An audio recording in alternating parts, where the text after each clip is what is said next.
3 по 5 сентября в Северной Осетии пройдет международный форум «Дети жертвы террора в новейшей истории. Проблемы исторической памяти». Он приурочен к 10-й годовщине террористической атаки в Беслане. В преддверии форума прошла пресс-конференция. За эти дни планируется изучить международный опыт увековечивания памяти о детях, ставшими жертвами Холокоста. На этой основе будет разработана методика сохранения памяти о трагедии в Беслане. Также будет представлен сборник по материалам первой международной конференции о детях-жертвах террора. Кроме этого, в Северной Осетии пройдет выставка о детях-жертвах Холокоста и презентовано учебное пособие об этих событиях. Здесь это будет, скорее всего, дискуссия такая. Она не политическая, она педагогическая, психологическая.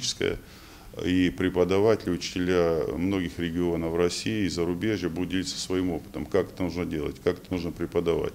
И вот то, что вы слышали, завтра во всех школах, благодаря вот этому методическому пособию, которое у меня в руках, рекомендовано Министерством образования, во всех школах России должен пройти урок памяти, где в каждом классе будет рассказано об одном из ученике, жертве той 10-летней трагедии.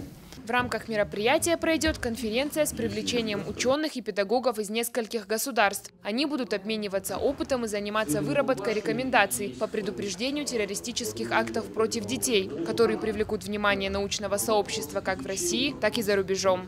Ирина Дзабаева, Цамас Шипшев, Осетия ТВ.